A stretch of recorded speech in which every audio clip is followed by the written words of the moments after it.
जय हिंद दोस्तों, यूपीएससी हिंदी में आप सभी का बहुत बहुत स्वागत है। और आज हम लोग अपना अभी तक का सबसे टफ टॉपिक मान के चलिए। टफ नहीं, मैं आपके लिए बहुत इजी बना दूंगा। डायरेक्ट क्वेश्चन करवाऊंगा, काम खत्म। छायावाद, ठीक है, छायावाद ये करेंगे। छायावाद क्यों महत्वपूर्ण है? क्योंकि आप देखेंगे जयशंकर प्रसाद, सूर्यकांत त्रिपाठी निराला, महादेवी वर्मा, सुमित्रा नंदन पंत इसमें नहीं है। छायावाद के 4 प्रमुख अंग हैं, ध्यान रखिएगा। सुमित्रा नंदन पंत नहीं है यहाँ पर छायावाद में। तो 3 कवियों के बारे में भी हमें पढ़ना है। तो हम क्या करेंगे, ये थोड़ा सा इसीलिए थोड़ा बड़ा टॉपिक बन जाता है, ठीक है, तो थोड़ा बड़ा टॉपिक बन जाता है क्योंकि छायावाद तो करना ही है। डायरेक्ट प्रश्न कुछ इससे भी आ जाएंगे। जयशंकर प्रसाद का भी लिंक करके प्रश्न आ सकता है, निराला पर प्रश्न आ सकता है, महादेवी वर्मा पर प्रश्न आ सकता है, जो कि यूपीएससी ने ऑलरेडी प्रीवियस ईयर क्वेश्चन में पूछा है। ठीक है, महादेवी वर्मा की वेदना का स्वरूप, रहस्य, महादेवी वर्मा में रहस्यवाद, ये सब पूछा है। एक कॉमन बात है, जैसे अभी हम छायावाद के बारे में थोड़ा सा देखेंगे। एक कॉमन बात है, यहाँ पर सुमित्रा नंदन पंत डायरेक्ट उल्लिखित नहीं है सिलेबस में, ठीक है, पंत उल्लिखित नहीं है, नहीं पेपर 2 में है पंत। अब यहाँ पर हम देखेंगे अगर यहाँ पर तो छायावाद, लेकिन जब ये छायावाद शब्द चूंकि दिया है तो पंत भी प्रश्न चाहे तो यूपीएससी पूछ सकता है, लेकिन पूछेगा नहीं। 99.9% चांस है जब यूपीएससी के बाद सारे क्वेश्चंस खत्म हो जाएंगे ना, ये सारे क्वेश्चंस खत्म हो जाएंगे उनके सिलेबस के बहुत समय बाद, लॉन्ग वे आफ्टर।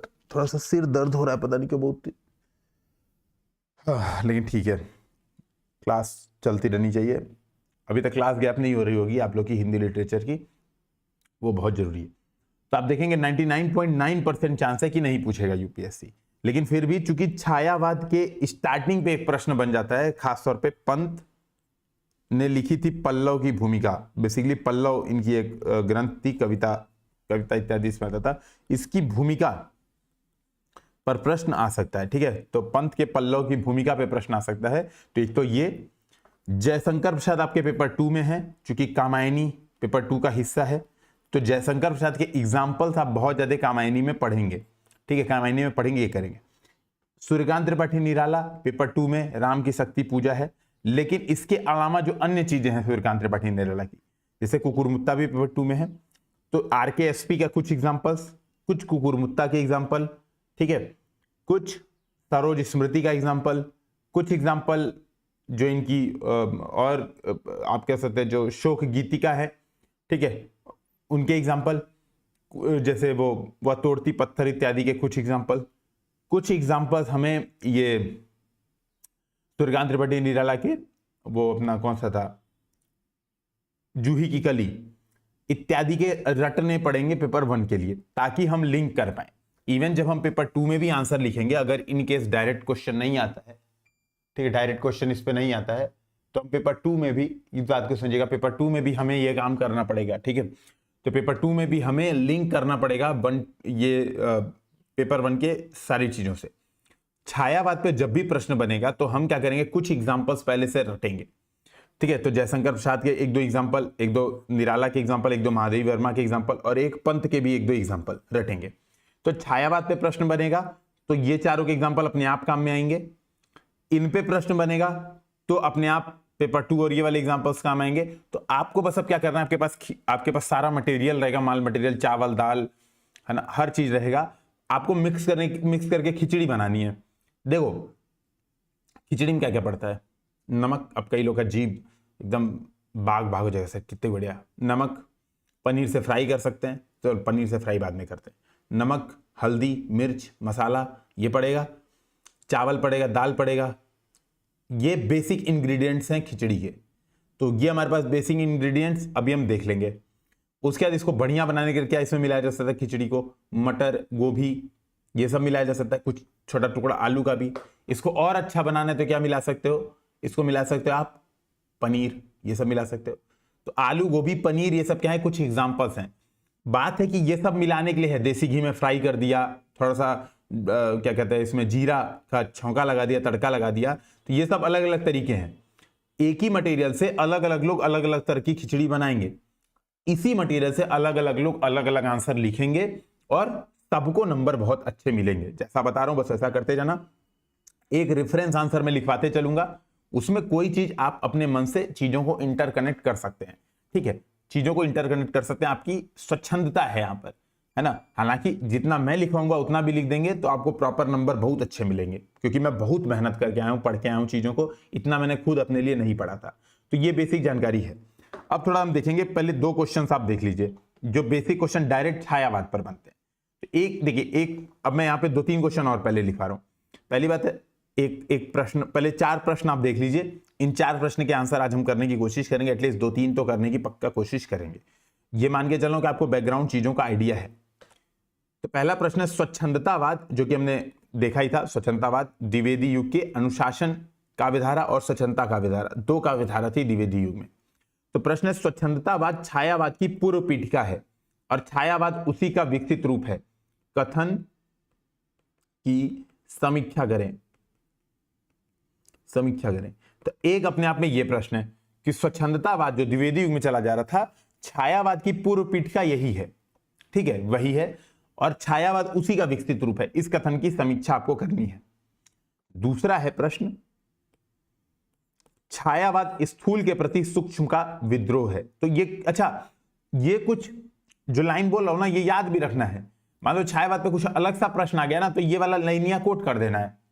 तो क्या है, डॉक्टर नगेंद्र कहते हैं छायावाद स्थूल के प्रति सूक्ष्म का विद्रोह है।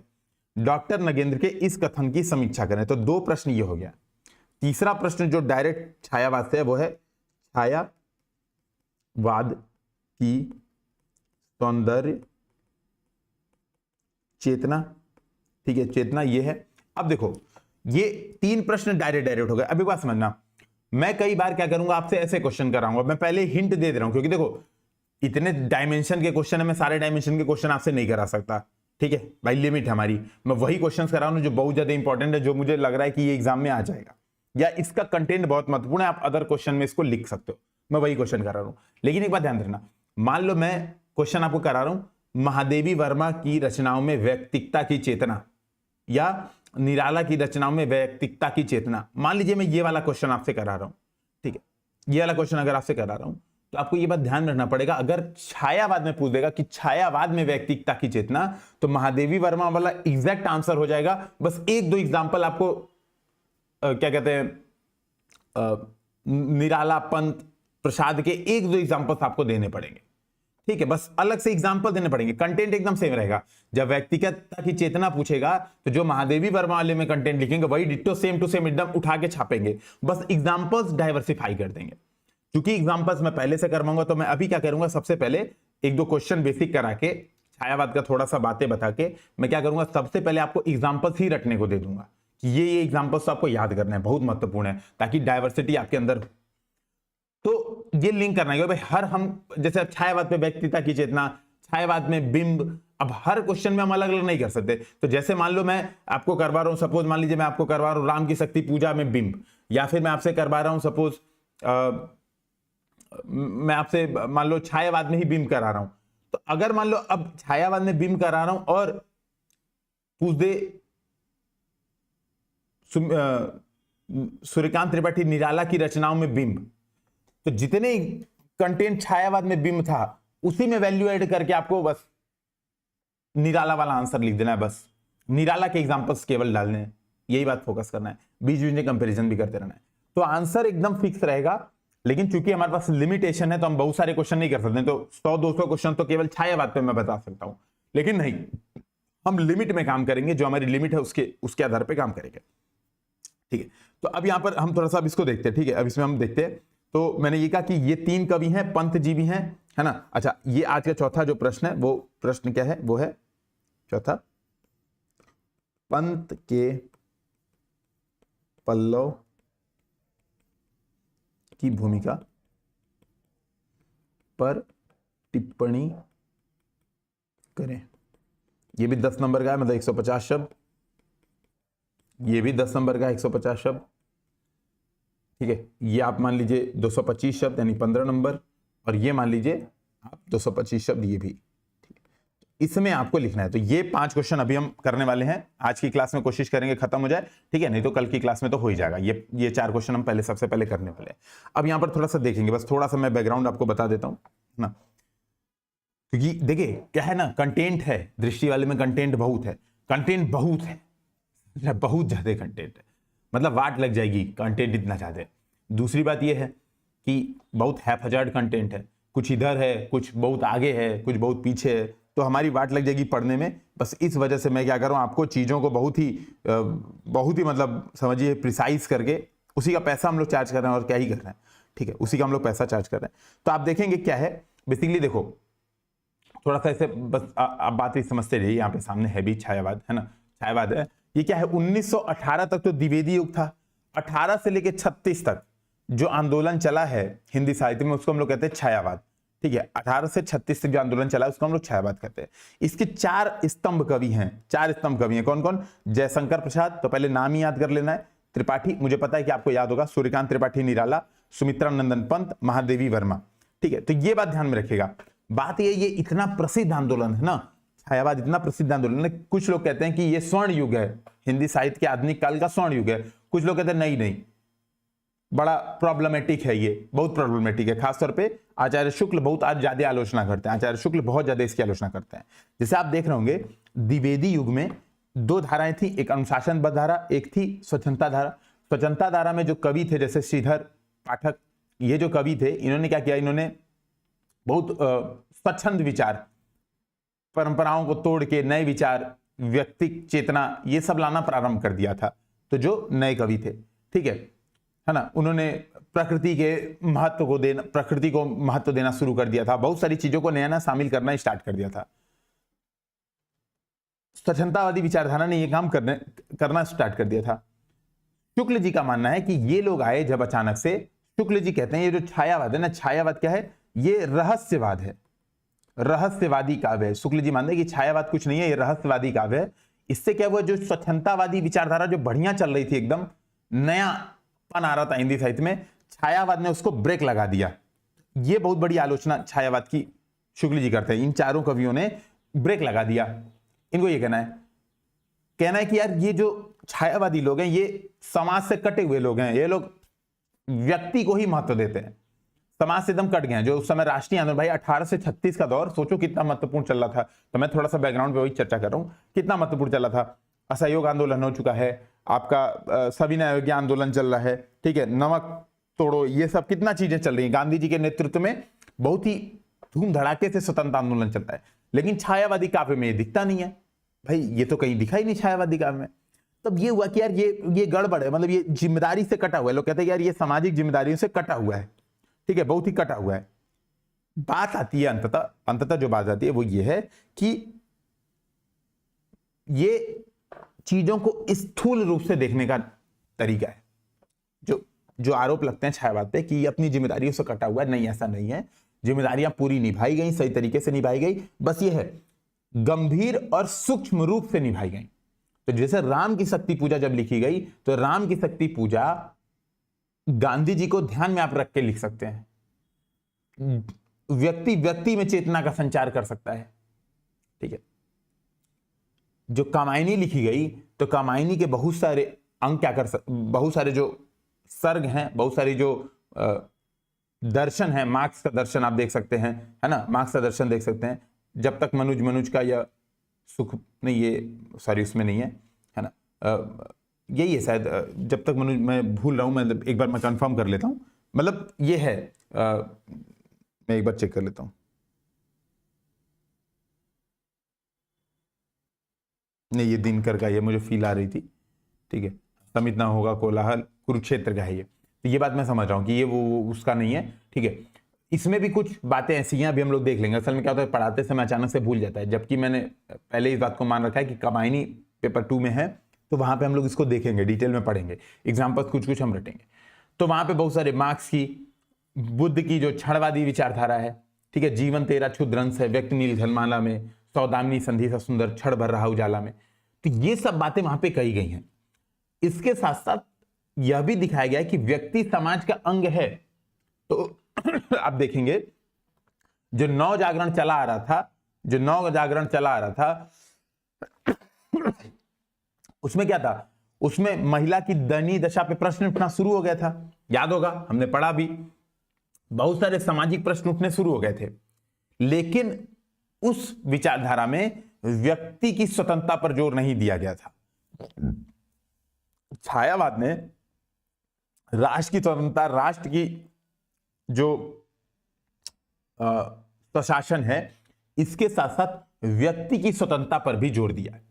तो क्या किया इसने, समाज के दायित्व, जो अपने दायित्व हैं, उसको गंभीर और सूक्ष्म रूप से उठाया। ये बात हमें थोड़ा सा समझना पड़ेगा, ठीक है। तो ये बात हमें समझना पड़ेगा, तो ये ध्यान में रखिएगा। अब क्या है यहां पर देखेंगे, ठीक है, यहां पर देखेंगे कि जो छायावाद है वो पूरा 18 से 36 तक के दौर में लिखा गया, और इसमें कवियों ने मुख्यतः अपनी अनुभूतियों को व्यक्त किया, ठीक है, अपनी अनुभूतियों को व्यक्त किया। ये बात ध्यान में रखिएगा।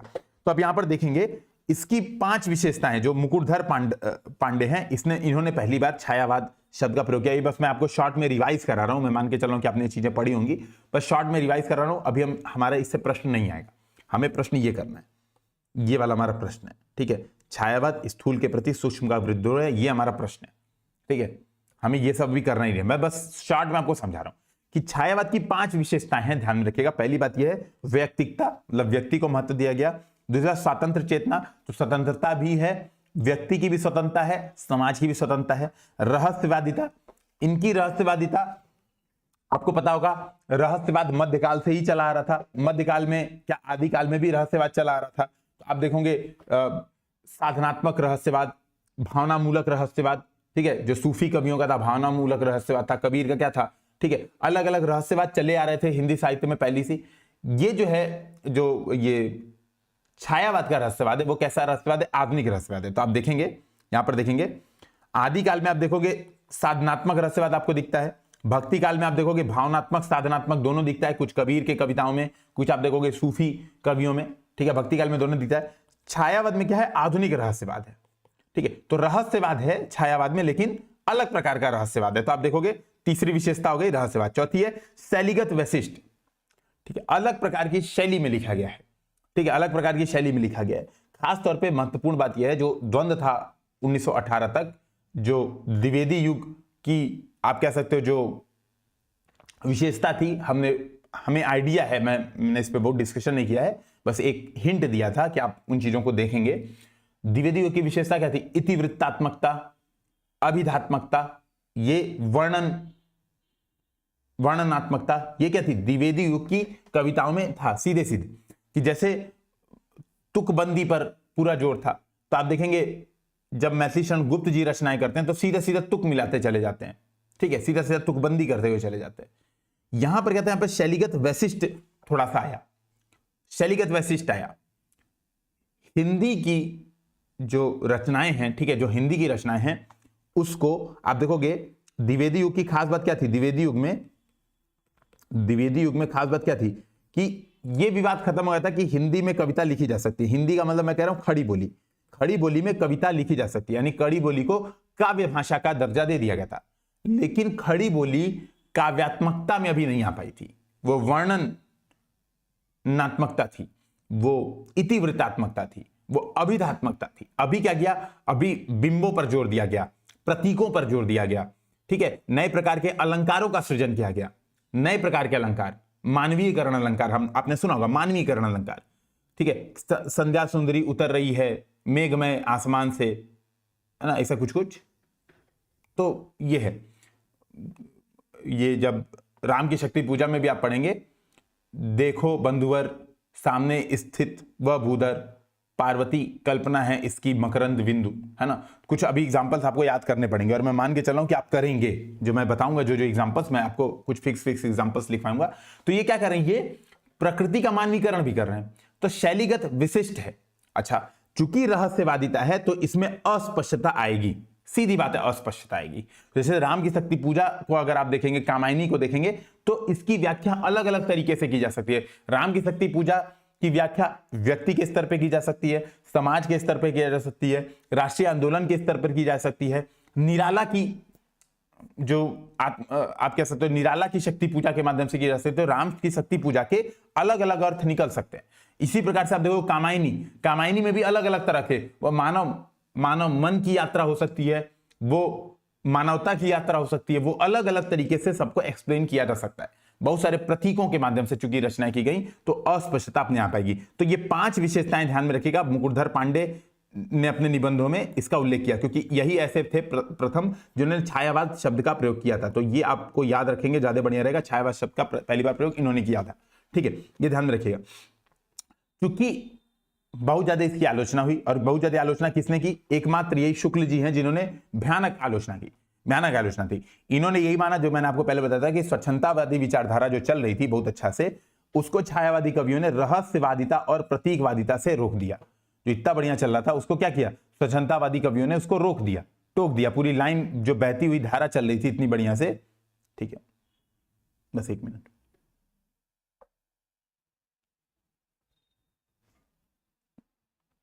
ठीक है, उसको इन्होंने रोक दिया, है ना। तो ये बात समझिएगा। और इस वजह से इन्होंने नकारात्मक रूप में देखा है, इसीलिए इन्होंने नकारात्मक रूप से देखा है।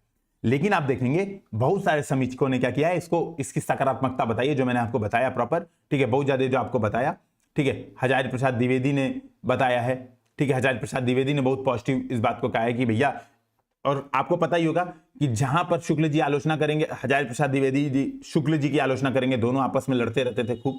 तो आप देखोगे यहाँ पे लिखा भी है, बहुत दिनों तक इस काव्य का उपहास किया गया है। ये आचार्य हजारी प्रसाद द्विवेदी जी का मानना है, ठीक है, कि बहुत दिनों तक इस काव्य का उपहास किया गया है। बाद में भी इसे बिंब या प्रतीक के रूप में माना गया, रहस्यवाद। बेसिकली इनडायरेक्टली आप कह सकते हो शुक्ल जी पर आक्षेप कर रहे हैं, शुक्ल जी को लताड़ने की कोशिश कर रहे हैं। लेकिन देखोगे ये कह रहे हैं, छायावादी कविता बाह्य इंद्रिय बोध तथा चेतन मन की सीमाओं को पार करके अचेतन के रहस्य लोक में पहुंचती है। तो बाह्य, जो हम बाह्य देख रहे हैं उसको नहीं, अचेतन में पहुंचती हैं और उसका उद्घाटन करती है। तो इन्होंने सकारात्मक दृष्टि से देखा हजारी प्रसाद द्विवेदी, ठीक है, हजारी प्रसाद द्विवेदी ने सकारात्मक दृष्टि से देखा। फिर आप देखोगे नंद दुलारे वाजपेयी ने भी बहुत आलोचना की, और मैंने कहा कि इसको आधुनिक रहस्यवाद माना गया, कि भैया जो रहस्यवाद है, ठीक है, रहस्यवाद है, वो राष्ट्रीय प्रश्नों से जूझ रहा था। अच्छा, एक चीज और है, इसको आप एक चीज और तरीके से देख पाएंगे। जैसे कई बार भाई छायावादी कवि कौन है? प्रमुख कवि जयशंकर प्रसाद, निराला, यही लो है। इनकी अगर आप गद्य की रचनाएं देखेंगे, जयशंकर प्रसाद ने क्या लिखा? स्कंदगुप्त, है ना, ये चंद्रगुप्त, ये रचनाएं लिख रहे हैं जयशंकर प्रसाद। देखोगे सीधे सीधे लगता है कि राष्ट्रीय आंदोलन को सीधे सीधे, है ना, प्रॉपर आप देखोगे, है ना, कि हिमाद्री तुंग श्रृंग थी, प्रबुद्ध शुद्ध भारती, स्वयं प्रभा स्वतंत्रता, स्वयं प्रभा समुज्वला, स्वतंत्रता पुकारती। ये क्या है? सीधे सीधे स्वतंत्रता की मांग कर रहे हैं। तो ऐसा नहीं है ये कटे हुए, बस ये इनकी जो कविताएं हैं उसमें प्रतीक, रहस्यवाद दिख रहा है ना, वैयक्तिकता, स्वतंत्र चेतना, अस्पष्टता, शैलीगत विशेषता, ये पांचों विशेषताएं दिखती हैं। बस ये बात ध्यान में रखना है। खासतौर पे जो सबसे बढ़िया आलोचना आती है, जो सकारात्मकता छायावाद में जो देख पाते हैं, यहीं पर मैं अब स्टार्ट कर दूंगा आप लोग का, बस इतना ही बैकग्राउंड मुझे बताना था। वो सबसे अच्छा देख पाते हैं डॉक्टर नगेंद्र, ये सबसे अच्छे तरीके से देख पाते हैं, है ना। और ये कहते हैं छायावाद स्थूल के प्रति सूक्ष्म का विद्रोह है। ये कहते हैं भैया देखो, अब तक जितनी चीजें चल रही थी, ठीक है, जितनी चीजें चल रही थी, है ना, वो क्या थी? स्थूलता में थी। हम लोग स्वतंत्रता की मांग कर रहे थे, 18 से पहले क्या कर रहे थे? समाज की स्वतंत्रता की मांग कर रहे थे। जब समाज विकसित होता है, इनका ये मानना था आचार्य मतलब डॉक्टर नगेंद्र का, और बहुत महत्वपूर्ण है, आप इस बात को समझेंगे, इस बात को याद करेंगे, क्योंकि ये आंसर में लिखना है। सबसे बड़ी बात है यही चीज आपको लिखनी है, तो याद करनी पड़ेगी। तो इनका ये मानना था कि भैया देखो, जो स्थूल का सूक्ष्म के प्रति विद्रोह है वो दोनों स्तर पे दिखता है। पहली बात ये कि न केवल संवेदनागत स्तर पर, एक तरह समझ लो, मैं आपको क्वेश्चन समझा रहा हूं, वो जो प्रश्न है छायावाद स्थूल के प्रति सूक्ष्म का विद्रोह है, वो प्रश्न समझा रहा हूं। एक प्रश्न आपको पहले समझा दिया हूं, शायद आपके दिमाग में भी नहीं गया होगा, कि स्वच्छंदतावाद छायावाद की पूर्व पीठ क्या है। थोड़ा सा अभी आप लोग समझ गए होंगे। आलोचना कहां से आलोचना की? आचार्य शुक्ल की आलोचना की, याद है? अभी जस्ट बताया कि आचार्य शुक्ल ने आलोचना की कि छायावाद ने स्वतंत्रतावाद को रोक दिया। यहीं पर यह प्रश्न उठता है, और अंततः हिंदी साहित्य के समीक्षक मानते हैं कि छायावाद क्या है, पूर्व पीठ क्या है, और हम उसको पॉइंट दे के प्रूव करेंगे। तो हम स्टार्ट ये आलोचना से करेंगे, आचार्य शुक्ल वाली आलोचना से। तो दो प्रश्न मैं साथ में लेके चल रहा हूं समझाने के लिए। अभी आंसर लिखवाऊंगा तो घबराइएगा मत। जिन लोगों को अभी भी नहीं समझ में आया, जब आंसर लिखेंगे तो समझ में आ जाएगा। रही बात, एक चीज मैं मान के चल रहा हूं, पहली बात यहां पे आपको चीजें समझदारी है। मैं जो समझिए, मैंने आधा घंटा जो अभी तक लेक्चर दिया है, मैं मान के चल रहा हूं कि आपको पहले से आती हैं। मैं कायदे से मुझे सीधे आना चाहिए था। छायावाद पे 5 प्रश्न नोट करो, पहला इंट्रोडक्शन ये लिखो, मेन बॉडी ये लिखो, कंक्लूजन ये लिखो, तो आपको शायद चीजें उतना बढ़िया से ग्रेस्प नहीं हो पाती। तो मैंने थोड़ा सा शॉर्ट रिवीजन कराने की कोशिश की है कि देखो आइडिया रख लो, ये लोग महत्वपूर्ण है, ऐसे ऐसे पंचमेल खिचड़ी बनानी है, यहां का आंसर वहां चिपकाना है, वहां का आंसर यहां चिपकाना है। पहले आपके दिमाग में बैकग्राउंड भर दिया है ताकि पूरे छायावाद में आप डिफिकल्टी फील नहीं करेंगे। एग्जाम इज अबाउट मैनेजमेंट, किस तरह से आप मैनेज कर पाते हो। प्रश्न आ रहा है निराला के किसी मान लो आ रहा है प्रश्न कि निराला मार्क्सवादी हैं या छायावादी हैं, चर्चा करें, तो कैसे आप मैनेज कर पा रहे हो, कौन सा एग्जांपल कहां पे दे पा रहे हो। कुकुर मुत्ता का एग्जांपल मार्क्सवादी में दे पा रहे हो, कुकुर मुत्ता का एग्जांपल छायावाद में दे रहे हो, तोड़ती पत्थर को कहां पे रख रहे हो, ठीक है, राम की शक्ति पूजा को किस में रख रहे हो, सरोज स्मृति को किस में रख रहे हो। आप डिपेंड करता है कि आप कैसे चीजों को मैनेज कर रहे हो, बहुत महत्वपूर्ण है ये बातें। तो मैं बस आपको हिंट दे दिया हूं पहले ही कि एग्जाम में कितना भी नया क्वेश्चन पूछेगा, कितना भी अलग तरीके से प्रश्न पूछेगा, यहां के माध्यम से आप कर लेंगे। सबसे बड़ी बात है, जब आपको हिंदी साहित्य अगर आपने लेक्चर किया होगा, ठीक है, अगर आपने लेक्चर किया होगा, ठीक है, तो आपको ये बातें इस तरह से नहीं डिस्कस की गई होंगी। नो डाउट कि सर ने बहुत अच्छे से समझाया होगा आपको चीजों को। और सर के मैं का एक बहुत प्रसिद्ध वो हुए हैं भूगोल में, चर्चिल सैंपल नाम था उनका, चर्चिल सैंपल, जो भूगोल में बहुत भूगोलवेत्ता बहुत शानदार मानी जाती है। उन्होंने कहा था कि मानव पृथ्वी के धूल का भी धूल कण है, ठीक है। तो मैं सर का धूल का भी धूल कण हूं, ये तो मुझे एकदम एक्सेप्टेड है और मुझे पता है। लेकिन हाँ, सर ने उन चीजों के बारे में उतना ज्यादा डिस्कशन नहीं किया था पढ़ाने के लिए, क्योंकि आपको बैकग्राउंड बनाना था। ये लूप होल्स रह गए थे सर वाले में कि मैनेज किस तरह से करना है, प्रश्न आएगा तो किस तरह से भिड़ाना है, वो चीजें वहां पे डिस्कशन नहीं होती, वो चीज हम यहां पर कर। तो देखो कि दो स्तर पर स्थूल के प्रति सूक्ष्म का विद्रोह है, संवेदनागत स्तर पर भी और शिल्पगत स्तर पर भी। तो जब आंसर लिखना है ना, तो दोनों बताना है, ध्यान रखिएगा, दोनों बात बताना है। अब थोड़ा सा स्थूल देखते हैं। स्थूल का मतलब बड़ा बड़ा जो सामने दिख रहा है, एक तरह समझ लो मैक्रो का, मैक्रो के प्रति माइक्रो का विद्रोह है, ऐसे समझ लो बस। मैक्रो इकोनॉमिक्स पढ़ते हो जो जीडीपी ये बड़ी बड़ी चीजें देखता है, और माइक्रो इकोनॉमिक्स देखते हो जो कि कारण बताता है, जो पॉइंट्स बताता है, ठीक है। तो मैक्रो के प्रति माइक्रो का विद्रोह है। बेसिकली जब समाज विकसित होता है, जब चीजों का विकास होता है, तो हम सबसे पहले चीजों को ऊपरी तौर पर देखते हैं। समय के साथ साथ विकास प्रक्रिया में हम चीजों के अंदर जाके गहन अध्ययन करते हैं, चीजों के अंदर जाके उसका पता लगाते हैं। यही बात ये कहना चाह रहे, कह रहे हैं भैया जब नव जागरण आया, तो नव जागरण काल में क्या हुआ, प्रश्नों का उठना शुरू हो गया। नव जागरण काल में हमने अपनी आत्मालोचना की। हमने क्या किया, मैं याद दिला रहा हूं सारी बातें, हमने अपने आत्मावलोकन किया, हमने दूसरी संस्कृति से अच्छे बिंदुओं को सोचा, स्वतंत्रता समानता जैसी बातें हमारे अंदर आई, ठीक है। हमने क्या किया, अतीत का भी पुनर्विचार किया, अतीत के बारे में भी सोचा, रोमानी बोध भी रखा अतीत में कि हमारे पास क्या क्या अच्छाइयां थी। समय के साथ इन चीजों को हमने और गहराई में जाके देखा, इनको और घुसे। तो हमने बात की जब समाज स्वतंत्र है तो हमने बात की यार व्यक्ति भी स्वतंत्र होना चाहिए। समाज तभी बढ़िया से स्वतंत्र होगा जब व्यक्ति भी स्वतंत्र होगा। तो हमने सूक्ष्मता के स्तर पर देखा, हमने देखा राष्ट्रीय आंदोलन की सफलता इस बात पर भी बहुत ज्यादा महत्वपूर्ण है कि स्वतंत्रता के बाद जो शासन होगा वो शासन प्रणाली किस प्रकार की होगी।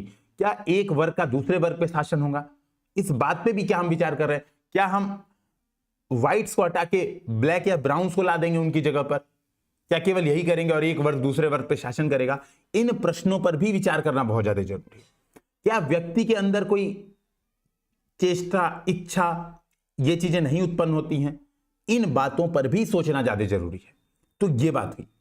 तो ये सूक्ष्मता, तो देखोगे सूक्ष्म का विद्रोह हो रहा है, स्थूल के प्रति सूक्ष्म का विद्रोह हो रहा है। इस तरह से शिल्पगत स्तर पर भी, शिल्पगत स्तर पर क्या, जो व्यक्तिकता है, जो विद्रोह है, वो क्या दिखती है, वो शिल्पगत स्तर पर भी व्यक्तिकता में दिखती है, ठीक है। बिंबों का प्रयोग, नए प्रकार के अलंकारों का प्रयोग, जो कि मैंने आपको बताया कि मानवीकरण अलंकार, ये अलंकार, वो अलंकार, प्रतीकों का प्रयोग, अस्पष्ट रूप से रचना, ये सब छायावाद में किया गया, ठीक है। तो ये है स्थूल के प्रति सूक्ष्म का विद्रोह। एग्जैक्टली यही है। ये आपको आइडिया लग जाएगा कि संवेदनागत और शिल्पगत स्तर पर ये है। ये हमने आइडिया ले लिया, मतलब आइडिया ले लीजिए। अब आते हैं हम थोड़ा सा पल्लव की भूमिका पर। तो हमारा जो आज का प्रश्न है, क्योंकि सीधी बात है, हमें क्या करना है, हमें ये बात समझिएगा, हमें जो है, पहले मैं प्रश्नों के बारे में आपको बैकग्राउंड दे देता हूं। तो ये दो हमने बैकग्राउंड दे लिए, ठीक है। अब यहां पर आते हैं, हमें पंत के पल्लव की भूमिका पर टिप्पणी कीजिए। बेसिकली पंत ने क्या किया, जो ये जो है ना, मैं प्रॉपर आपको इसको ओपन करके दिखाता हूं। बेसिकली पंत ने पल्लव नाम की जो रचना लिखी, ठीक है, मैंने असल में पूरा क्या किया था, यहाँ पे गूगल सर्च ही किया था, यहाँ पे बहुत अच्छा आंसर नहीं था। तो आप देखोगे यहाँ पर जो पंत है ना, यहाँ पर यहीं से समझ लीजिए, ठीक है। तो पंत जी क्या थे, इन्होंने छायावाद ना, हिंदी दिवस पे एक बहुत बढ़िया आर्टिकल निकला था, तो यहाँ पर ये बहुत महत्वपूर्ण है। तो आप देखोगे यहाँ पर थोड़ा सा इस बात को समझ लीजिए, यहाँ पर दिया हुआ है बहुत अच्छे से। जो सुमित्रानंदन पंत जी थे, इनको विरासत पर भारतेंदु और द्विवेदी युग की परंपरा मिली थी। क्या परंपरा मिली थी कि खड़ी बोली आ गई थी, खड़ी बोली काव्य भाषा के रूप में आ चुकी थी। लेकिन बात यह है कि खड़ी बोली काव्यात्मकता नहीं आई थी। तो मैंने ये बात बताई कि उनको परंपरा क्या मिली थी पंत को, ये सब बातें लिखनी है पल्लव की भूमिका में, ठीक है। अब पानी पी लो।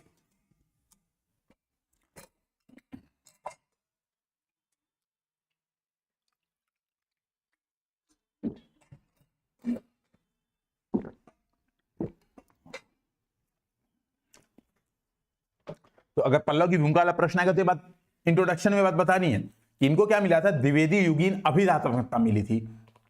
नवजागरण के विचारों से परिचित हो चुके थे, लेकिन कविता में जो भाव हैं, जो भावनाएं हैं, वो सही तरीके से तभी बती हैं जब कविता कोमल हो, ठीक है, कोमल हो। और ये सबसे बड़ी चुनौती थी, ये सबसे बड़ी चुनौती थी। और याद होगा भारतेंदु लिख चुके थे इस बात को, ठीक है, भारतेंदु इस बात को लिख चुके थे कि मैंने खड़ी बोली में कुछ रचनाएं लिखी, लेकिन वो मेरे चित्त अनुसार नहीं बनी।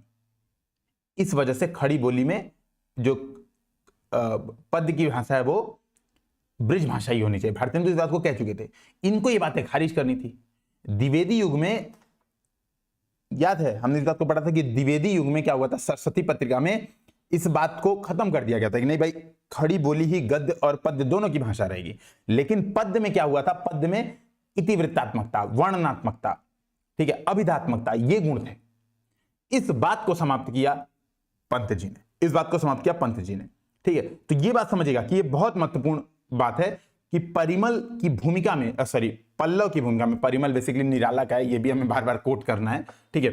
पल्लव की भूमिका में पंत जी ने इस बात को बहुत अच्छे से बताया है, ठीक है, बहुत अच्छे से बताया। तो आप देखेंगे है ना, यहां पर पंत जी के बारे में बताया। हाँ, ये यहां पर देखिए, ये 1928 में यहां पर इस बात को लिखा हुआ, 1928 में पंत जी के तीसरे काव्य संग्रह पल्लव का प्रकाशन होता है। इस बात को आप बताएंगे, लंबी भूमिका पंत जी वहां पे बताते हैं। और इसी को डॉक्टर नगेंद्र, ये इनका स्टेटमेंट ध्यान रखना है, जब हम पंत की भूमिका के बारे में बताएंगे तो डॉक्टर नगेंद्र का स्टेटमेंट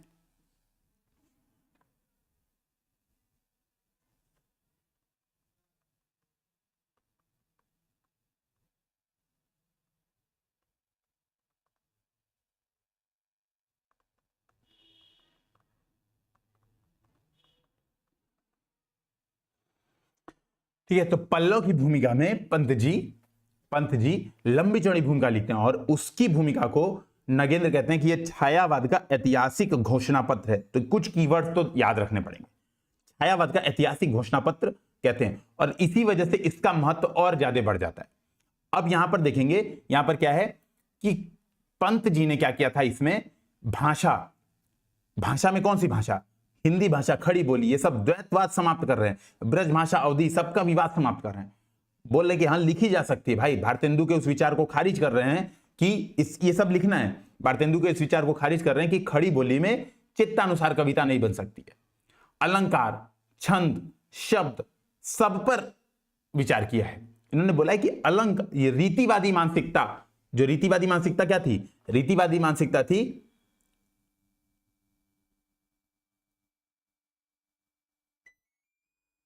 कि भूषण और अलंकार कविता की शोभा बढ़ाते हैं, ठीक है, भूषण और अलंकार, है ना। ये बहुत बढ़िया कविता थी। मुझे थोड़ा सा असल में क्या होता है, मैं एग्जाम्पल तुरंत याद नहीं आते मुझे, मैं लिख के रखा रहता हूं तो उसको रट रट के जाता हूं एग्जाम्पल में, है ना। यद्यपि सुजाति सुलक्षणी, कुछ है ना, भूषण बिन न विराजती कविता बनिता मित्र, है ना। मैं तो बस इतना ही लिख देता, यद्यपि सुजाति सुलक्षणी ... कविता बनिता मित्र। ले भाई, हो गया खत्म, इतना लोड जिंदगी में लेना ही नहीं। लेकिन हाँ, ये बात तो आपको समझ में आ रही है कि जो रीतिवादी कवि हैं वो इस बात को कहते हैं कि भैया कविता में अलंकार, चमत्कार जैसे चीजों का प्रयोग इसकी सुंदरता बढ़ाने के लिए किया जाना करते हैं। यहां पर पंत कहते हैं नहीं भाई, अलंकारों का प्रयोग होना चाहिए अपनी भावों को व्यक्त करने के लिए, अपनी अनुभूतियों को व्यक्त करने के लिए। ये कहीं ना कहीं रीतिकाल में जो घनानंद थे उनसे यहां पर सामंजस्य रखते हैं, अनुभूतियों को वर्णित होना चाहिए। तो भाषा का प्रयोग बहुत जागरूक तरीके से करते हैं पंत अपनी भूमि में, तो ये बात ध्यान रखिए। तो नहीं भाई लिखा है दरअसल पल्लव की, मैं ये स्टेटमेंट पढ़ के आपको बता रहा हूं, अभी बस बैकग्राउंड दे रहा हूं, चिंता मत कीजिए, कोई डरेगा नहीं कि नहीं सर जो है आप क्वेश्चन बता दिए आंसर, नहीं, मैं अभी समझा नहीं रहा हूं, मैं अभी आंसर नहीं लिख पा रहा हूं, मैं केवल आपको बैकग्राउंड बता रहा हूं कि देखो इन 3 क्वेश्चन का ये बैकग्राउंड है, फिर सीधे हम इंट्रोडक्शन, मेन बॉडी, कंक्लूजन ये लिखेंगे, फिर हम और कुछ नहीं करेंगे, ठीक है। एक तरह समझ लो कि ये वाली क्लास मान लो मैक्सिमम मान लो कि डिस्कशन है, ठीक है, कोई दिक्कत नहीं है, डिस्कशन हो गया, अगली क्लास में आंसर लिख लेंगे, तो ये भी चलेगा, कोई लोड नहीं है। तो लिखा है दरअसल पल्लव की भूमिका में पंत जी ने काव्य भाषा की प्रासंगिकता और महत्व पर विचार किया, काव्य भाषा की प्रासंगिकता और महत्व पर, ब्रिज भाषा अवधि बनाम खड़ी बोली के विवाद को समाप्त किया। इन्होंने कहा भी है इस बात को कि हमें भाषा नहीं राष्ट्र भाषा की आवश्यकता है, कि भैया हमें एक राष्ट्र भाषा चाहिए, हिंदी चाहिए, है ना, हमें हिंदी चाहिए, इस पर भी इन्होंने बहुत ज्यादा गौर किया है, ठीक है, जो पूरे राष्ट्र के लोगों का एकीकरण करे। और आप देखेंगे यहीं पर क्या है, राष्ट्रीय आंदोलन में एकता बहुत ज्यादा जरूरी है, इसको आप देखेंगे, कह रहे हैं इसमें पुस्तकों की भाषा में नहीं चाहिए, पुस्तकों की भाषा मतलब वही एकदम टू द पॉइंट, अभिधात्मकता, जो चाहिए वही लिख दो, तत्समी, ये कह रहे मनुष्यों की भाषा चाहिए, हमें ऐसी भाषा चाहिए जो आम आदमी को जोड़ सके, हम हंसें, रोएं, खेलें, कूदें, लड़ें, वो जब बात करते हैं आपस में वो वाली हमें भाषा चाहिए, ठीक है, हमें वो भाषा चाहिए। तो इस बात को ये कह रहे हैं, हंसती गरजती चढ़ती गिरती संचित प्रसारित होती हमारे हर्ष रुदन विजय पराभव चित्कार किलकार संधि संग्राम, इतना शुद्ध, देख रहे हो, ये जो भी हम करते हैं उसमें स्वर भर सके, बस ये बात आपको लिखनी है कि इनकी डिमांड ये है अपनी भूमिका में। तो आप क्या कर सकते हैं, लिख सकते हैं, यहाँ पे बहुत शॉर्ट में लिख सकते हैं कि पंत पल्लव की भूमिका में पंत जी लिखते हैं हमें भाषा नहीं राष्ट्र भाषा की आवश्यकता है, ठीक है, पुस्तकों की नहीं मनुष्यों की भाषा जिसमें हम हंसते रोते ... संधि संग्राम को प्रतिध्वनित कर सके और उसमें स्वर भर सके, मतलब हमें ऐसी भाषा की, आप चाहें तो उसको अपने शब्दों में लिख सकते हैं कि पंत जी के अनुसार उनको ऐसी भाषा चाहिए जो पुस्तकों की ना हो या पुस्तकों में छपने वाली ना हो, वो मनुष्यों की हो, जो मनुष्य के हर प्रकार की भावनाओं को प्रतिध्वनित करे, उसको व्यक्त करे, उसको स्वर भरे, हमें वैसी भाषा चाहिए। तो आप अपने शब्दों में भी इस बड़ी चीज को लिख सकते हैं, इतना काल के ऊंच नीचे ऋतु, ना ही आपको इतना स्पेस है आंसर में, ना ही आपके पास इतना जगह है, ठीक है, तो ये बात समझिएगा, ठीक है। तो दूसरी बात इन्होंने और क्या बताई, इन्होंने कहा कि पंत जी न केवल साहित्यिक भाषा बल्कि वही राष्ट्र भाषा की भी आग्रह करते हैं, ठीक है, राष्ट्र भाषा की भी आग्रह करते हैं, ये ध्यान में रखिएगा, तो राष्ट्र भाषा की भी आग्रह करते हैं। फिर दूसरी बात है, और इसी आग्रह का क्या है, बहुत ज्यादा राजनीतिक महत्व कि भाई एक राष्ट्र भाषा बने, तभी तो हमने पहले बताया कि उस समय का जो राजनीतिक माहौल था उसमें एकता की बात कर रहे हैं। लिखा है राष्ट्रीय स्वाधीनता आंदोलन चरम पर था, भाषाई स्तर पर एक सूत्र में बांधने को लेकर राष्ट्रव्यापी बहस चढ़ी हुई थी, ठीक है, बहुत बहस चढ़ी हुई थी। तो पंत जी ने इस बात को भी प्रॉपर एक्सप्लेन किया है। तो ये कुछ बातें हैं जो हमें ध्यान में रखनी है, ठीक है, ये कुछ बातें हमें ध्यान में रखनी है। अब यहां पर देखेंगे जो प्रश्न है, क्यों मैंने आपको यहां पर अलग से इस पे चर्चा की है, तो जो हमारे पास कंटेंट है ना वो ढंग का नहीं है कंटेंट, कई बार नहीं होता है यार ढंग का कंटेंट, क्या करेंगे, हमें इसमें वैल्यू एडिशन मैंने कहा था कि करना पड़ेगा, कई वचन सुधा पर टिप्पणी उपड़ी ये सब मैंने आपको करवा दिया था, ये भी सब करा दिया था, बहुत सारी चीजें हमने कर लिया है पहले ही, यह देखेंगे। पंत के पल्लव की भूमिका का महत्व, अब ध्यान रखिए भूमिका का महत्व, तो बेस्ट महत्व क्या है, बेस्ट महत्व क्या है, अभी ध्यान रखें, नगेंद्र ने कहा है कि यह क्या है, छायावाद का ऐतिहासिक घोषणा पत्र है। तो ये बात तो आपको लिखना ही है कि नगेंद्र के अनुसार, अब हम यहीं से अब आंसर स्टार्ट कर रहे हैं क्योंकि नगेंद्र, डॉक्टर नगेंद्र के अनुसार ये क्या है, छायावाद का ऐतिहासिक घोषणा पत्र है। जैसे क्या हुआ था, मैं बेसिकली मैंने यही बात बताई कि मैंने टेस्ट सीरीज लिख रहा था ना, तो मैंने ये वाला आंसर ऐसे इसे लिख दिया, डायरेक्ट ऐसे लिख दिया, जो यहाँ पे दिया डायरेक्ट के डायरेक्ट लिख दिया। तो वहां पे कमेंट आया था कि भैया एकदम ऐसा दृष्टि का नोट्स नहीं लगना चाहिए आपका आंसर, वो वही फीलिंग आ रही। फिर ऐसे मैं प्रेडिक्ट किया था उन्होंने कि 230-40 इतना ही मिलेगा, मैंने बात की थी फोन पे, तो जो मेरा दोस्त था तो उसने बताया कि भैया 230-40 यही मिलेगा, 250 प्लस स्कोर अगर करना है, चाहे 260-70-80 जाना है, टॉप 5 में रहना है हिंदी मीडियम में, तो भाई चेंज करना पड़ेगा, वैल्यू एड करना पड़ेगा। मतलब मैंने आपको बताया कि एक बड़ा कारण था कि मेरा भाषा खंड पेपर 1 का नहीं तैयार था सही से, और वो देखते मेरे, जैसे उसमें भी जो व्याकरण वाला पोर्शन था ना भाषा खंड में भी, जैसे वो सब हिंदी भाषा का तकनीकी विकास, अवधि से क्या सीखा, अपभ्रंश से क्या सीखा, ये सब मुझे ढंग से आते थे, मतलब एकदम बढ़िया से आता था। लेकिन जब आ जाता था कि वचन पर या हिंदी में वचन पर टिप्पणी करिए, हिंदी भाषा का व्याकरणिक स्वरूप, व्याकरणिक संरचना पर, ये सब क्वेश्चन मुझे समझ ही नहीं आता था। दूसरी बात है, कभी 10 नंबर पे क्वेश्चन पूछ देते थे, कभी 20 नंबर पे पूछ देते थे और वो नहीं समझ में आता था। तो मुझे वो चीज़ में बड़ी डिफिकल्ट फीलिंग होती थी, मतलब मुझे नहीं समझ में आता था। इस वजह से मेरे पेपर 1 में थोड़े नंबर कम आए। पेपर 2 में देखोगे तो मुझे 140 नंबर मिले हैं पेपर 2 पे। और ये जो सेक्शन है पेपर 1 का, ये वाला जो सेक्शन है, मतलब पार्ट 2 है, वो मेरा ढंग से तैयार था। इसमें मतलब मैंने खूब एफर्ट किया था, यही सब वैल्यू एडिशन खूब किया था, है ना। तो वैल्यू एडिशन कर करके मेरी खूब बढ़िया से तैयारी थी। तो इस क्वेश्चन को हम ढंग से कर लेते हैं, पहले समझ लेते हैं, तो ये बात समझिएगा, है ना। तो इंट्रोडक्शन यही बात आप बताएंगे, तो बस विलियम वर्ड्सवर्थ से तुलना कर ले। यहां पर आप आंसर देखेंगे ना, यहां पर आंसर बहुत ही संकुचित आंसर है, मतलब डायरेक्ट यही लिख देंगे तो आपको उतने अच्छे नंबर नहीं मिलेंगे। राष्ट्रभाषा का महत्व भी वो बताना है, वो जो अभी हमने देखा पल्लव की भूमिका में राष्ट्रभाषा की जरूरत, जो कि तात्कालिक राजनीतिक प्रश्न से संबंधित थी, उस पर भी इन्होंने चर्चा की है। तो अब थोड़ा सा हम इसको देखते हैं। यहां पर देखिए क्या है, लिरिकल बैलेड्स, वर्ड्सवर्थ के लिरिकल बैलेड्स, ये इंट्रोडक्शन स्टार्ट करना ही करना है, ठीक है। तो जो विलियम वर्ड्सवर्थ का लिरिकल बैलेड्स था, उसको माना जाता है कि जो अंग्रेजी साहित्य है, अंग्रेजी साहित्य में जो रोमांटिसिज्म या फिर जो स्वच्छंदतावादी युग है, उसका घोषणापत्र है, उसके घोषणापत्र इसको माना जाता है। उसी प्रकार का जो पंत का पल्लव की भूमिका है या प्रवेश, मतलब वो लोग लिखते हैं ना इंट्रोडक्शन में प्रवेश, इसको माना जाता है। डॉक्टर नगेंद्र ने उसी प्रकार हिंदी साहित्य के छायावाद युग का घोषणापत्र पल्लव की भूमिका को मानना है। ये आप इंट्रोडक्शन लिखेंगे, नगेंद्र को भी कोट करेंगे, ठीक है। तो कैसे लिखेंगे इंट्रोडक्शन, यही बात, जिस प्रकार विलियम वर्ड्सवर्थ के लिरिकल बैलेड्स को, याद रखिए प्रॉपर, लिरिकल बैलेड्स को अंग्रेजी साहित्य के स्वच्छंदतावादी युग का घोषणापत्र कहा जाता है, उसी प्रकार पंत की काव्य कृति पल्लव की भूमिका, है ना, पल्लव की भूमिका, या पल्लव यहां पे करेंगे, इसकी भूमिका है ये बेसिकली, इसकी भूमिका, है ना। जैसे हिंदी साहित्य का इतिहास उन्होंने भूमिका में ही लिख दिया था, नागरिक प्रचारणी सभा का ग्रंथ की भूमिका में ही उन्होंने लिख दिया था पूरा हिंदी साहित्य का इतिहास जो हम पढ़ते हैं, ठीक है। तो ये बात आप बताएंगे। उसी प्रकार पंत के पल्लव की भूमिका को डॉक्टर नगेंद्र के अनुसार छायावाद का ऐतिहासिक घोषणापत्र कहा जाता है, ठीक है, ऐतिहासिक घोषणापत्र कहा जाता है। अब यहां पर पूरी बात आप बताएंगे, ठीक है, अब पूरी बात आप इसको बताएंगे, ठीक है। इसमें क्या क्या चर्चा की पंत ने, तो अब थोड़ा सा इसको सोचिए, क्या क्या चर्चा की। पहली बात, काव्य भाषा की चर्चा की।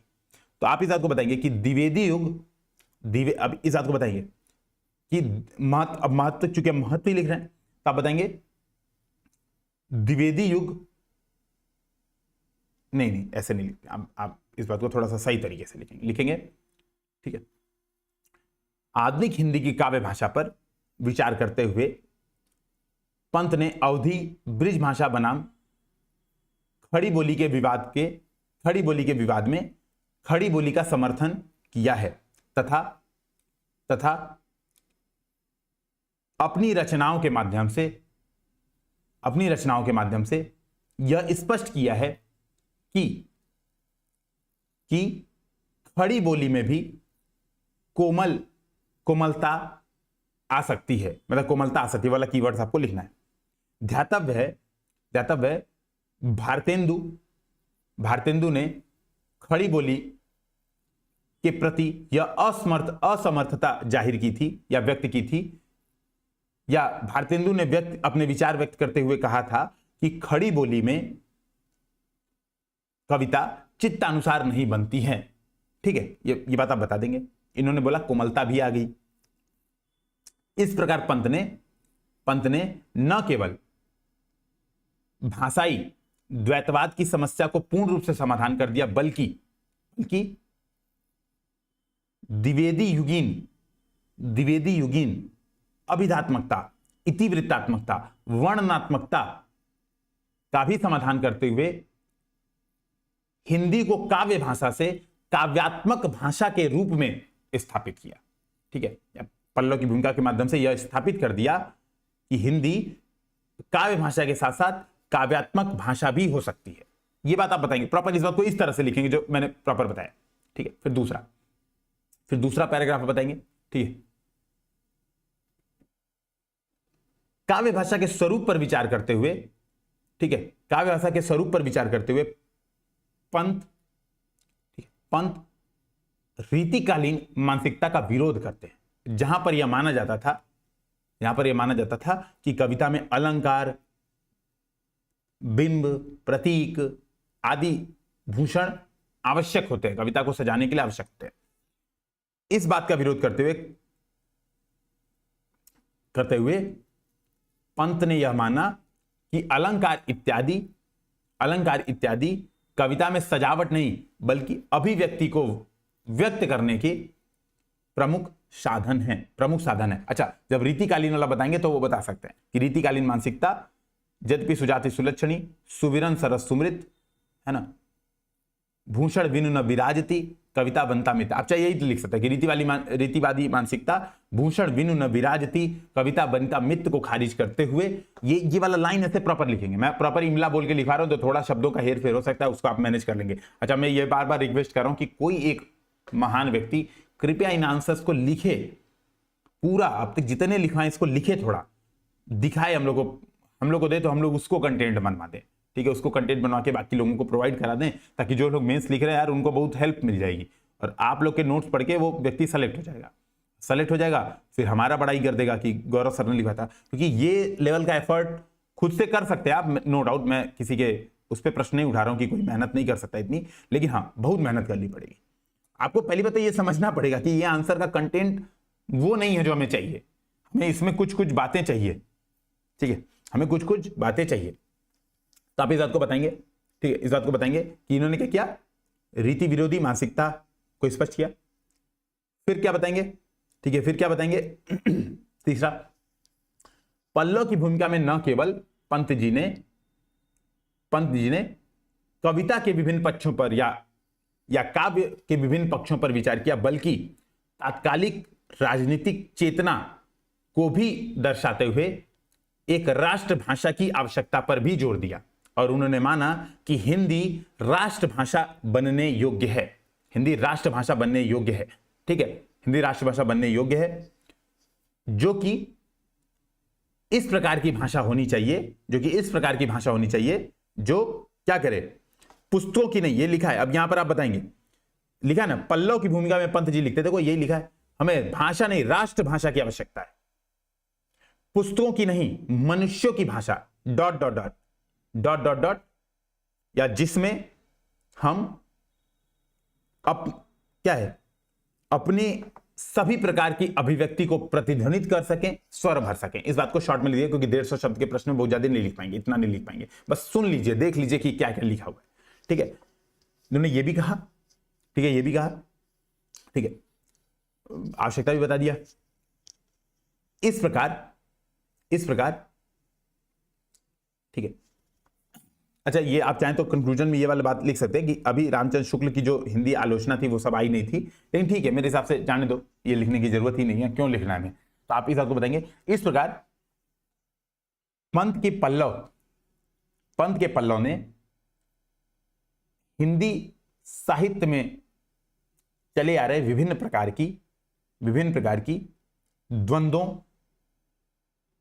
का निपटारा उचित प्रकार से किया, तथा इसका प्रभाव बाद की काव्य आलोचना पर दिखाई देता है। या फिर आप इस बात को बता सकते हैं, सर्वाधिक महत्वपूर्ण यह है कि कविता के कला पक्ष का सूक्ष्म विवेचन इस भूमिका में किया गया, तथा इसका प्रभाव बाद की काव्य आलोचना पर दिखाई देता है। ठीक है, तो जो बाद में काव्य आलोचनाएं जो हुई थी उस पर दिखाई देता है कि भाई रीति काल को कई लोग खारिज कर रहे थे, कई लोग किसी को खारिज कर रहे थे, कई लोग किसी को खारिज कर रहे थे, तो ये सब दिखाई देता है। ठीक है, तो ये हमारा पंत के पल्लव की भूमिका वाला एक प्रश्न हो गया है।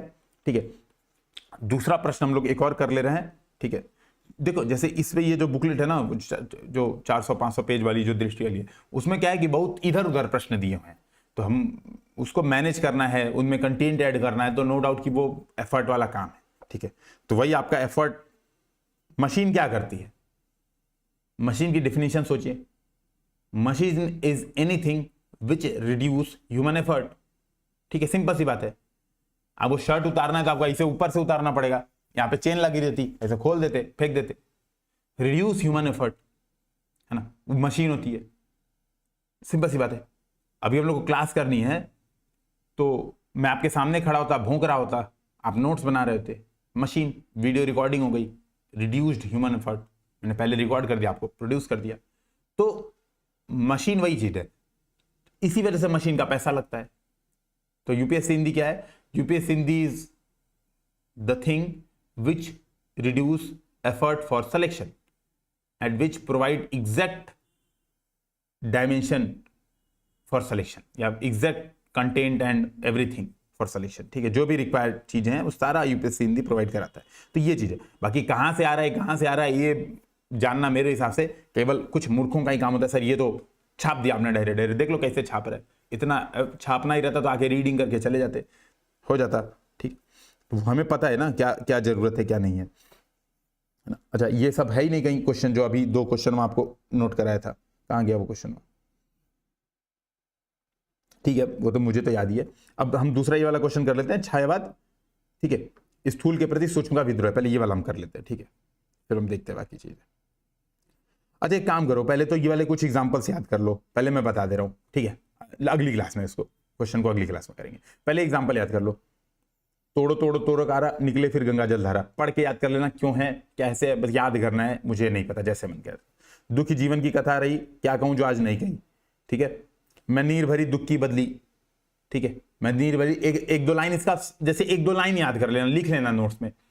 मैं नीर भरी दुख की बदली, उमड़ी कल थी, कुछ मिटाज चली, है ना, समथिंग जो भी, ये महादेवी वर्मा का स्टेटमेंट। ले चल मुझे बुलावा देकर मेरे नाविक धीरे धीरे। मतलब मैं आपको बता रहा हूँ, मैं जब मार्च में एग्जाम दे रहा था यूपी पीसीएस का, मैं इतना गधा था इस मामले में, ये प्रसाद की जगह मैंने यहाँ पे कोट किया था, ये इनको महादेवी वर्मा को मैंने माना था इन्होंने लिखा होगा, मुझे लगा प्रसाद इस टाइप के व्यक्ति नहीं होंगे यार, तो लिख रहे होंगे ले चल मुझे बुलावा देके मेरे नाविक धीरे धीरे, मैंने प्रसाद की जगह महादेवी वर्मा लिखा था वहां पर, है ना। तो सोचो इतना नालायक किस्म का मैं व्यक्ति था, मुझे एग्जाम्पल आता लेकिन ये नहीं आता कौन लिखा, और मैंने कॉन्फिडेंस में लिख भी दिया। फिर ये पंत जी का, वियोगी होगा पहला कवि, आ से उपजा होगा ज्ञान, निकल कर आंखों से चुपचाप बही होगी कविता अनजान। फिर वेदना में जन्म, करुणा में मिला आवास, मिलन का मत नाम ले, मैं विरह में चीर हूं। तो ये भी है दुख। ठीक है, तो दुख क्या है? वेदना में जन्म, करुणा में मिला आवास, मिलन का मत नाम ले, मैं विरह में चीर हूं। तो देख रहे हो कि तुकबंदी लयबंदी ये सब हटा है, डिपेंड करता है हम किस तरह से आंसर लिखेंगे, यही सब एग्जाम्पल कोट करेंगे। फिर ये है सुंदर है सुमन विहग सुंदर, मानो तुम सबसे सुंदरतम। सिरे किए है, ये बहुत बढ़िया याद करना है प्रॉपर, प्रसाद की रचना है। तुम कनक किरण के अंतराल में लुक छिप कर चलते हो क्यों, हे लाज भरे सौंदर्य बता दो, मौन बने रहते हो क्यों। तुम्हारे छूने में था प्राण, संग में पावन गंगा स्नान।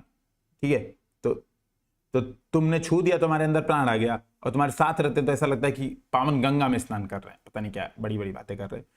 फिर ये मेघमय आसमान से उतर रही है संध्या सुंदरी परी सी, धीरे धीरे धीरे आराम से उतर रही है संध्या सुंदरी। ठीक है, ये याद करना है प्रॉपर। शक्ति की करो मौलिक, मतलब आरकेएसपी का तो आप लोग बहुत सारे एग्जांपल याद ही करेंगे, ये वाला एग्जांपल याद करना है आरकेएसपी का। है अमानिशा उगलता गगन घन अंधकार, खो रहा दिशा का ज्ञान, स्तब्ध पवनचार अप्रतिहत गरज रहा पीछे मुदी विशाल, भूदर्जियों ध्यान मग्न मानो मग्न केवल जलती मिसाल। अच्छा, मैंने क्या किया ना, एग्जाम्पल्स के नोट्स बनाए हैं, तो मैं आप कहेंगे तो मैं वो नोट्स आपसे शेयर कर दूंगा, जो मेरे नोट्स हैं 72 समथिंग कुछ पेजेस के, वो नोट्स मैं आपसे शेयर कर दूंगा, तो आपके लिए वो रटना थोड़ा आसान हो जाएगा, वो एक जगह मिल जाएगा तो रटना आसान हो जाएगा, लेकिन हाँ मतलब याद करना है। जैसे मैंने क्या किया, आरकेएसपी के सारे एग्जाम्पल जो महत्वपूर्ण होते थे एक जगह कर दिया, असादेमीना के जितने महत्वपूर्ण एग्जाम्पल थे एक जगह कर दिया। नैनो का नैनो से गोपन प्रिय संभाषण, नैनो पलकों का 9 पलकों पर प्रथम उत्थान पतन। तो इतना पहले याद करिए, इतने हमारा काम हो जाएगा। ठीक है, इतना हमारा काम हो जाएगा। हम क्या करते हैं, ये वाला क्वेश्चन चलिए नेक्स्ट क्लास में ही करते हैं। ठीक है, 2 क्वेश्चन ये वाला कर लेंगे, फिर अगले क्वेश्चन पे आगे बढ़ेंगे। ठीक है, क्लास बहुत लंबा रखने का कोई औचित्य नहीं है, नहीं तो 1.5 घंटे की क्लास में लेके देखूंगा, जैसे जैसे अगर मान लो लगेगा मुझे कि नहीं कंप्लीट हो पाएगा सिलेबस तो करूंगा। पेपर 2 खत्म करने में बहुत ज्यादा समय नहीं लगेगा, वहां पे आपको व्याख्या करानी है, व्याख्या वाली चीजें एग्जाम्पल हो जाएंगी, बस फिर क्वेश्चन समझा के इंट्रोडक्शन मेन बॉडी कंक्लूजन, बीच बीच में एग्जाम्पल भिड़ाना समझाना है, बस यही करना है। ठीक है, फिर मिलते हैं हम लोग नेक्स्ट क्लास में। जय हिंद जय भारत।